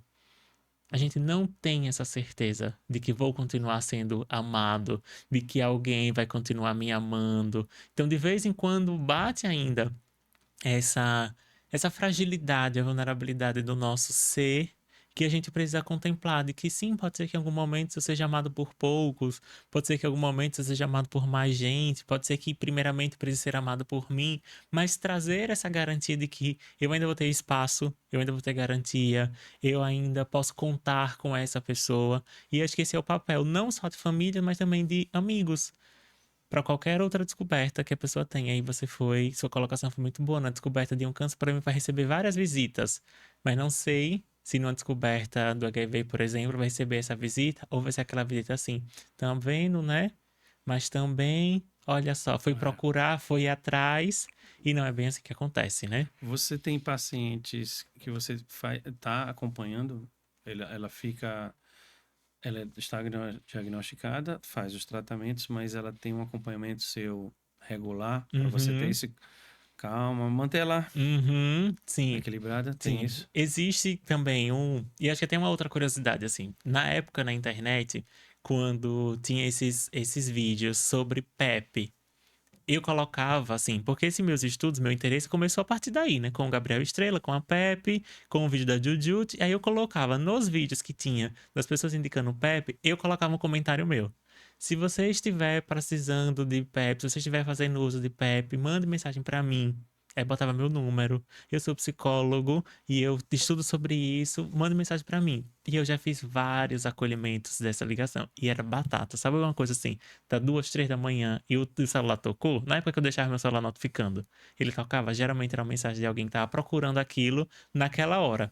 Meio que tinha acabado de acontecer e a pessoa tava precisando desse tipo de intervenção. Hoje deixou de acontecer, nunca mais recebi. Não sei se o vídeo foi excluído ou se o comentário não tá mais em alta.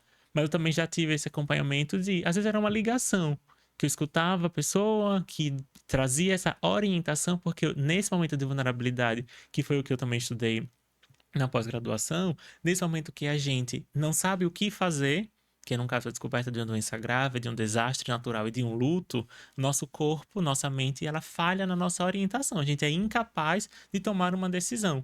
Então ela precisa de uma outra pessoa dando a orientação. Então dar essa orientação de, pronto, seu próximo passo amanhã vai ser ir para esse lugar. Ela não precisa pensar em muita coisa, ela vai precisar chegar nesse lugar. E quando já tem um diagnóstico confirmado, durante esses primeiros momentos, esse diagnóstico toma quase todo o tempo da sessão, porque ela vai sentir culpa muitas vezes, que não se sabe, existe também essa diferença, quando não se sabe quem foi a pessoa que transmitiu, e às vezes tem uma ideia de culpar a pessoa que transmitiu, e aí eu acho que um dos meus primeiros trabalhos nessa ótica é: você culpa alguém que transmitiu gripe? Você sai na rua dizendo assim: quem foi que espirrou perto de mim? Quem foi que você o olho? Peguei aonde? Não. Gripou, vamos fazer o tratamento, daqui a pouco você vai ficar bem. Aí eu vou remetendo essa ideia de que sim, você agora tem uma doença comum. Tirar a ideia de que você agora tem uma doença de. Porque às vezes tem muitas palavras e eu gosto de trabalhar nesse aspecto. Essa doença que você tem é uma doença de.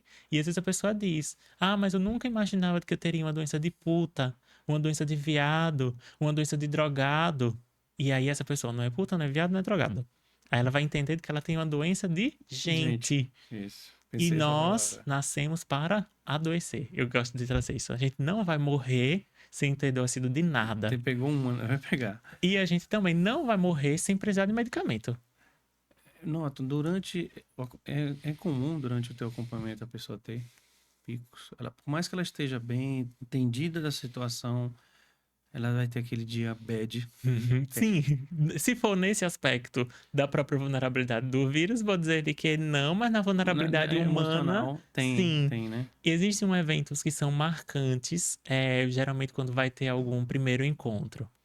Não se sabe, por exemplo, não tem o diagnóstico aberto, que quando tem o diagnóstico aberto, sei lá, tá no perfil, numa rede social, não tem muito o que fazer, né? A pessoa já vai te encontrar, ela já tá sabendo.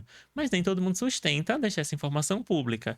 Então, às vezes vem, e aí eu não tenho uma regra para dizer conta antes, conta durante, conta depois, porque a lei, ela já assegura a pessoa que vive com HIV de que ela não é obrigada a contar. A prevenção, ela é individual. Eu tenho que me proteger, você tem que se proteger. A gente se protege um ao outro. Então, se uma pessoa que vive com HIV tem uma relação sexual com a outra pessoa, e aí vai dizer assim, mas você não contou. Mas a pessoa ela não era obrigada a contar. Você é obrigada a se proteger, não é a outra pessoa que é obrigada a contar.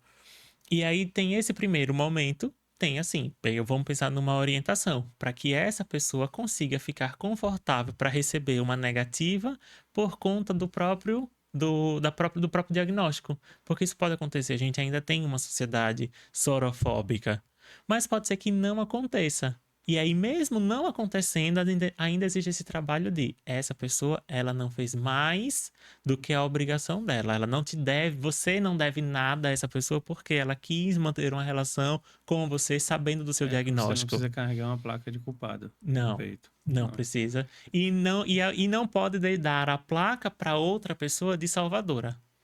E você fez o maior bem da sua vida. Não, porque você deve ser uma pessoa legal, deve ser uma pessoa interessante. Porque a gente tá falando assim, Se fosse uma pessoa com diabetes, se fosse um diagnóstico com diabetes, essa pessoa ela também precisaria de cuidados especiais. E eu acho a própria doença do diabetes, assim, um tanto quanto mais grave, porque ela precisa de uma tecnologia maior. É a cada refeição que você precisa cuidar. Na hora que você vai dormir, na prática da atividade física. Então, a própria OMS reconhece o HIV como uma doença de controle de baixa tecnologia, porque você precisa de 2 medicamentos. O diabetes você precisa de uma tecnologia maior, porque você precisa de um acompanhamento, bomba de insulina, por exemplo, a caneta de insulina. Então, olha como é mais complexo. Mas as pessoas com diabetes, elas também vão passar por isso. Será que vai aceitar ou E não? engraçado, tem determinadas, você falou, tem determinadas doenças que até se glamoriza, né?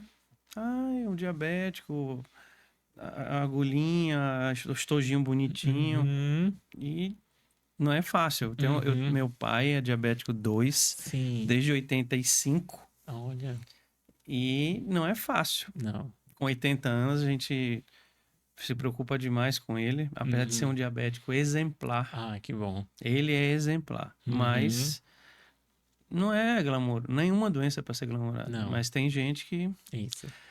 Eu O- queria entrar num tema, sim. Norton, que é muito importante o seu depoimento. Uhum.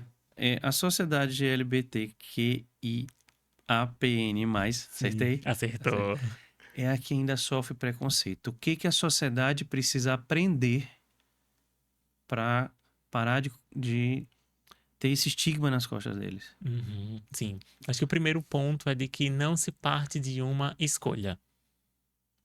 Sim, deixar de acreditar de que ser uma pessoa LGBT que é a mais foi uma falha de alguém, alguém errou na criação, que às vezes tem um pouco desse Uhum, na família, e deixar de associar que seja uma escolha.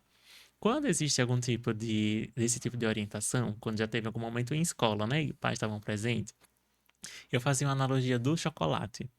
Veja só. Você gosta de chocolate, Marco? muito. Mas Muito. tenho que me controlar. Pronto, você tem que se controlar. Aí vamos pensar assim, que você, Marco, gosta de chocolate branco. Não é um crime, não é um pecado, não é feio, não é sujo você gostar de chocolate branco. Chocolate branco super te satisfaz. Você olha pro chocolate preto e você diz, deve ser bom.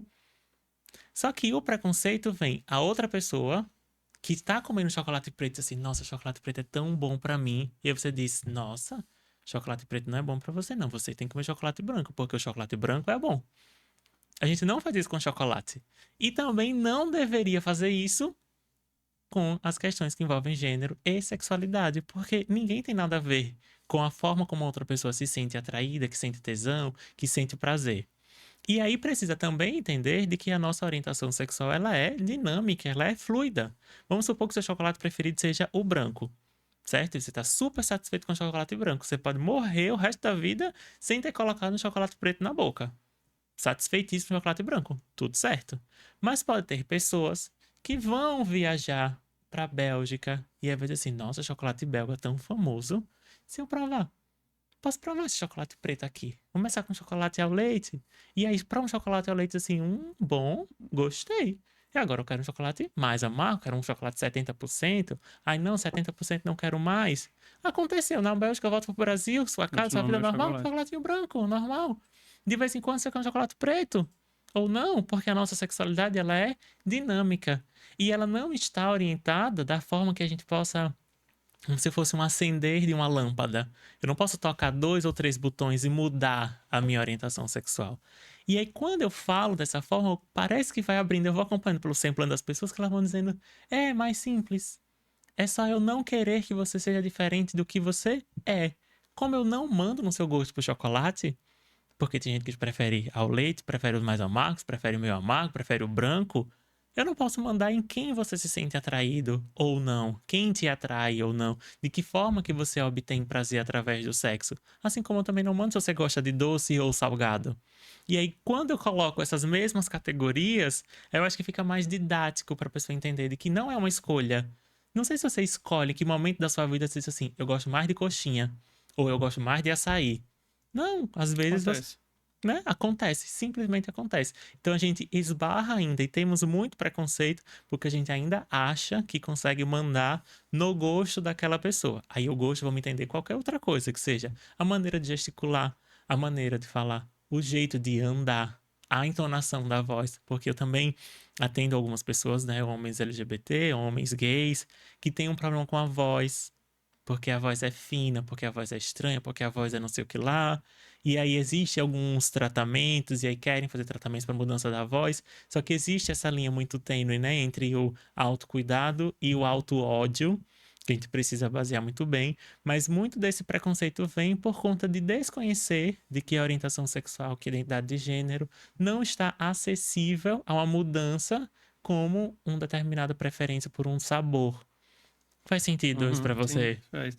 E principalmente que a escolha, a preferência, o estilo da pessoa, em cima do nosso tema, é que ela tem uma vida normal igual de um hétero Uhum, e o risco é igual para qualquer um. uhum, E isso, como você disse várias vezes, não é doença de puta, não é doença de drogado, não é uhum, doença de viado, é uhum, uma doença humana. E eu acho que o principal foi a gente mostrar isso às pessoas. Entende-se, existe o HIV, o vírus uhum. circulando entre a gente, mas não é culpa de ninguém, de nenhuma classe. E o principal, o maior tratamento começa pelo acolhimento. Exatamente. Depois entra os remédios, depois entra Uhum, tudo. sim. Posso fazer uma curiosidade sobre como que é uma das teorias que surgem o vírus? Hum. Existe esse estudo que eu confio mais nele, de que fala de que alguns desses macacos, porque o HIV, não o HIV, né, mas uma doença que fragiliza o sistema imune dos macacos, assim como também tem dos gatos, que é a FIV, porque é o que vai vulnerabilizar o sistema imune dessa espécie, o HIV do humano. E aí desses macacos foi descoberto o quê? Que eles tinham esse vírus, mas o vírus convivia no corpo deles, não fazia esse estrago que faz no nosso corpo, então estava circulando no corpo dele, tudo certo. Só que existiam tribos que se alimentavam desses animais, que consumiam a carne desses animais e que no próprio manuseio acabava se machucando e aí tendo esse contato do sangue de um com o outro. Existe uma mutação genética no corpo desse ser e aí sim ele começa a ser transmitido dentro da nossa espécie. Então essa é uma teoria da África que dessa população que se consumia esses animais, que agora tem essa mutação no próprio corpo e que transmite. Aí qual é o grande problema? A via de transmissão ser sexual. Eu não tenho dúvida que se a Covid-19 fosse transmitida pelo sexo, a gente estaria enfrentando um outro problema. Por quê? A gente respira muito mais do que transa. Então a Covid-19 ela foi amplamente transmitida por conta do ar. Do ar. Mas se a gente tivesse essa problemática de ser transmitida por via sexual, a gente também estaria esbarrando esse problema Mas teriam a ideia de, opa, a gente tem que controlar, prevenir. Já tinha um entendimento como seria a via, né? De. de transmissão. Poderia ser, desde que ainda por acreditar que temos uma sociedade que também é LGBTfóbica, se tivéssemos uma presença também de pessoas heterossexuais tendo essa doença, porque eu tenho esse receio de a mídia ainda não pegar. Eu sei de que hoje não seria amplamente tão difundido, porque a gente tem mais acesso ao meio de informação. Né? A gente tem um canal, você tem um canal no YouTube. Você não é dono da Globo, mas você é dono de um canal no YouTube que você veicula sua própria informação. Então isso já facilita muito. Mas essa parte do imaginário popular ainda tem. Porque quantas pessoas acreditaram durante a pandemia de que elas não pegariam, que elas não se preveniriam, porque não precisavam se prevenir, porque ela é atlética, porque ela é jovem, porque ela vai para academia, por conta de tudo É, aquilo, eu sou, tem gente aí desorientação. dizer que eu sou atleta, né? Aham, então Não tem era. nada a ver. E aí a gente só precisa cuidar da população mais velha, porque está mais É. vulnerável, crianças. Então a gente sabe de que existe ainda a desinformação, e foi 4 anos atrás. Então a gente precisa acelerar informação e desacelerar o preconceito. Assim, continuamos tendo Covid. O bichinho tá aí. Uhum. Temos Sim. a vacina, mas pode surgir uma cepa nova que as vacinas. Não. Aí vem aquela história que era no início. A gente não pode esquecer que nós temos determinados tipos de doença que são fortes e que a gente não pode esquecer. A gente esquece de rubéola, a gente Uhum. esquece pneumonia, uma gripe mal cuidada. Uhum. Existem as doenças aí, só que as pessoas parece que esquecem. E aí, assim, quando eu pensei em te convidar, Norton, foi justamente porque quando surgiu a ideia, as pessoas parecem que esqueceram que não tem mais. Sim.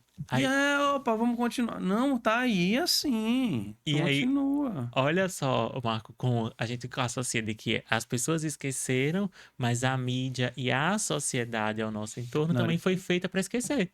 Porque se não tá na TV, se não tá na propaganda, se não tá no YouTube, esquece. foi Mas na feita hora para ser que volta, a esquecida. primeira coisa que volta é o preconceito. É, Esse ninguém esquece, né? esse Devia não. esquecer junto, né? Esse é voltado. É difícil. Norton, eu vou fugir agora um pouco, Hum. porque esse papo é uma aula de. Vamos fazer o segundo episódio, Norton parte 2. Mas acho que a gente esclareceu principalmente porque nós estamos no dezembro vermelho, uma cor de alerta mesmo. Uhum, Pare, escute, mas uhum. não podemos deixar dos outros meses. Mas Sim, para não fugir um pouquinho sim. dentro do podcast, Me dentro conte. do Bem Temperado, eu vou te fazer duas perguntas. Sim, Todo mundo passa por essas perguntas vamos aqui pra lá. gente brincar um pouco e já descontrair. E Aham. tipo, o final. Para o Norton, existe um prato que é inesquecível. Ele tem uma sensação de um revival, um déjà vu, é uma coisa que te marca. Olha, eu posso responder essa pergunta por dois momentos, né? Seja antes, quando eu consumia animais e seus derivados, e outro agora, assim. O meu prato inesquecível de agora é o nhoque de espinafre do Terra Tupi. Tem horas que eu acordo e digo assim, nossa, eu queria muito comer esse nhoque agora. 7 horas da manhã. 7 horas da manhã. Não vejo a hora de chegar domingo, porque eu acho que esse prato combina com o domingo. Que eu vou pra praia e que eu volto pra comer no restaurante. A minha fantasia é toda aí. Mas antes disso, uma comida, e a comida é afetiva, né? A comida de mãe. E essa comida é muito clássica também, que é o feijão e o arroz misturado com a farinha, amassadinho Sério. com uma carninha, Fazer geralmente aquela aquela bolinha. Não. bolinha que molhava no molho ali com um copinho de Fanta, que é uma comida que é um refrigerante que minha mãe gosta de tomar. Então eu tenho esses dois pratos que estão na minha cabeça, que são marcados por momentos especiais, assim. O do Terra Tupi que eu falei agora é mais recente, porque quando eu olhei, quando eu comi, eu disse assim, nossa, como esse negócio aqui é muito bom. E esse outro que faz parte muito mais da minha infância. São dois Aquele pratos que me momento de marcam. mãe, né? Ali sentado fazendo. Sim, chegando da escola com a farda ainda pra almoçar e Aí assistir o tá lá o desenho. feijão. Mas tem o feijão, tem o Rafael, vamos fazer. E tem que ser feito pela mão dela. Senão não fica Não igual. fica igual. Ela O que tempero tá na mão. ela tinha a quantidade exata e tem, né? Porque ela ainda faz a quantidade exata do feijão, da farinha, do arroz e da carne, a proporção exata pra molhar e aí a gente comer. E existe o não me faça comer isso por nada nesse mundo. Essa é uma pergunta muito difícil, Marco. Eu ousaria te responder agora de que não me faça comer isso por nada nesse mundo seria nabo. A única coisa que vem na minha cabeça, que eu sou bem de boca, bom de boca, viu? Então, assim, qualquer coisa que vem pra me oferecer, como. Hoje, por uma escolha individual, eu tenho algumas limitações, assim. Então, hoje seria, não me faça comer de jeito nenhum um churrasco. Aí eu já não comeria. Mas eu sei que a pergunta era para um aspecto mais amplo, seria só esse do nabo. Mas, no geral, eu sou sempre a pessoa de que eu olho um cardápio, aí eu vejo o que eu nunca comi. Aí eu vou nesse. Vai testar. Esse suco, o que eu nunca provei, eu vou nesse. Eu sou a pessoa que vai muito pra experimentar, pra saber o que é. Assim, em nenhum momento da minha vida eu fosse achar de que um nhoque de espinafre com cogumelo seria bom. Mas quando eu olhei e era o cardápio novo e eu nunca tinha provado, eu digo, eu vou nesse. Porque, Você falando isso, me lembrei de uma cena de Indiana Jones hum, 3, que ele vai dar aquele passo, né? Eu confio, eu vou dar o passo. Então eu confio, eu vou comer isso daí, é, eu vou experimentar. eu confio de que eu posso lidar com arrependimento. É Então, isso que eu confio em mim. Assim, eu posso provar esse prato e posso me arrepender. E eu confio de que eu vou saber lidar com esse arrependimento. Ou eu posso me surpreender e dizer, nossa, isso é muito gostoso. ele vai para dois caderninhos. O caderninho de repetir, o caderninho eu não vou mais nele. Exatamente. Noto, tanta informação de um profissional como você nos abriu a mente e nos abriu a mente para coisas boas e nos fez pegar coisas e colocar numa caixinha. É muito Uhum. importante. A gente precisa de uma mensagem sua para as pessoas fixarem mais ainda tudo que você passou, porque é um tipo de entrevista para você assistir 3 vezes. Volta e escuta de novo, porque é uma aula. Eu queria que você deixasse uma mensagem. Sim. Tem uma parte que é muito importante de que você possa aprender agora de que você não é culpado por nada que aconteceu de grave na sua vida, mas é importante que você possa assumir alguma das suas responsabilidades. Diagnóstico não é sentença, diagnóstico não é destino. Diagnóstico pode ser um ponto de virada pelo seu cuidado, pela sua saúde, pela sua autonomia. E se você não é a pessoa que foi diagnosticada, mas você acompanha essa pessoa, valide o seu afeto, diga que essa pessoa é importante, diga que você quer que ela se cuide para ela se manter viva. Então a gente vai construir uma sociedade que elimina barreiras, que elimina preconceitos, se a gente fizer isso juntos. Recado dado. Recado extremamente preciso. É isso. Informação, coração aberto, cabeça aberta. Isso são armas fortes para derrubar primeiro qualquer preconceito, qualquer falta de entendimento. E se você não está entendendo, pesquise, procure alguém para te informar. Não fique com a primeira informação, porque ela pode ser a informação já errada. Se você fizer isso, muita coisa podia ser diferente. Não vá pela primeira informação, que é a primeira informação, e principalmente os meios de comunicação, internet, tecnologia, muita informação errada. Aproveitando essa tua entrevista, é uma coisa que a gente tem que deixar um recado aqui. O Bem Temperado Podcast foi criado para trazer sergipanos, principalmente, boas histórias e principalmente boas informações. É um objetivo meu muito pessoal. Entrevistas como a sua é para abrir caminhos para outras pessoas entenderem uma informação de uma forma mais qualificada. Esse é o meu recado de final. Te agradecer, Norton, porque eu já tinha assistido uma palestra sua sobre burnout e abriu um entendimento dentro da empresa. Eu estou aplicando Sim, muito isso porque eu tenho os meus conflitos. sim. E chegar na empresa e cuidar de mais 13, como eu tenho aqui em Aracaju, eu Aham. tenho que às vezes deixar o meu de lado, porque se eu não souber gerir os outros, vira um caos na minha cabeça. E é assim, não, é um cara que tem muito o que falar, suas referências, todo mundo que fala de Norton, não tem como dizer, cara, assista uma palestra dele. E tem um profissional, quem tiver uma dúvida, tem aí o psicólogo com Sim, essa capacidade, só te agradecer a presença. sim. Agradecer nosso patrocinador, a Casa da Música sempre acompanhando a gente, fazendo com que esse podcast funcione. A Ará Produtora de Conteúdo, onde a gente faz nosso podcast, nossa casinha aqui, nosso cenário e infraestrutura. E agradecer principalmente nossa audiência, que está nos ajudando a crescer, estamos crescendo aí passo a passo. É uma escadinha e a gente vai chegando. Mas para isso eu preciso que você se inscreva, deixe seu comentário, fale sobre essa entrevista, divulgue essa entrevista, pegue lá o link, jogue para alguém e principalmente o like. O like ajuda demais a gente para que a gente chegue a mais pessoas. E estamos conseguindo. Obrigado pela audiência, que os nossos vídeos estão bem, viu? E até a próxima entrevista, como eu sempre digo, vem aí mais um papo bem temperado, como sempre tem. Valeu, pessoal. Obrigado, viu?